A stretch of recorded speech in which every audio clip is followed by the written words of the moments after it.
Bonjour à tous, je m'appelle Augustin Yonnet et je travaille dans le conseil en stratégie patrimoniale.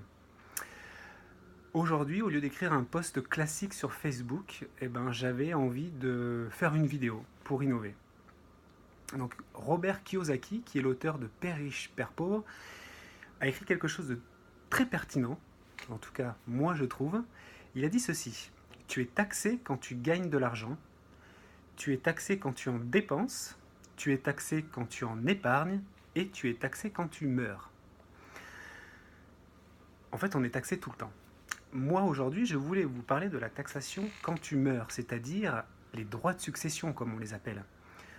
Alors, durant notre vie, on travaille dur pour pouvoir se constituer un patrimoine. On est heureux quand on peut s'acheter notre résidence principale et on peut également s'acheter un ou plusieurs appartements locatifs. Et puis, on a des placements à droite, à gauche. On profite de notre travail et on se dit que tout ça, ça reviendra après à nos enfants. Après tout, c'est normal que ce qui nous appartient revienne à nos enfants. Malheureusement, ce n'est pas toujours le cas. Lors d'une succession, les héritiers, en l'occurrence là on va prendre les enfants, ils doivent payer des droits sur la valeur des biens des parents.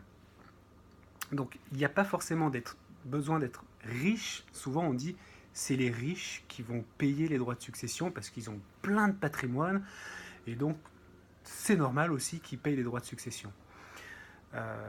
Pourtant, je vais vous citer un exemple très concret, des gens qui ont une résidence principale, un appartement locatif, et puis des placements à droite à gauche, les enfants vont certainement payer des droits de succession.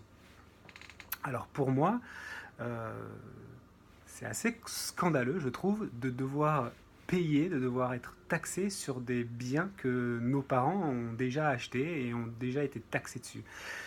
Donc, malheureusement, les gens, ils se rendent compte de tout ça trop tard, c'est-à-dire quand ils sont devant le notaire. Et là, quand on est devant le notaire et qu'il nous dit, voilà, les droits de succession s'élèvent à tant, il faut passer à la caisse. Et alors, des fois, les héritiers sont obligés de vendre un bien immobilier pour avoir du cash et pour pouvoir payer les droits de succession. Alors, quand c'est un bien qui est affectif, je vous garantis que le deuil, il est d'autant plus douloureux. Pourtant, en optimisant bien notre patrimoine en amont, il est possible de réduire considérablement ces droits en utilisant par exemple des contrats d'assurance vie. On peut mettre en place également des sociétés civiles immobilières, des SCI comme on dit, et puis on peut utiliser l'outil du démembrement. Ainsi, le patrimoine constitué par les parents pourra se transmettre en quasi-totalité aux enfants. Donc c'est pour ça que c'est important dans cette vidéo.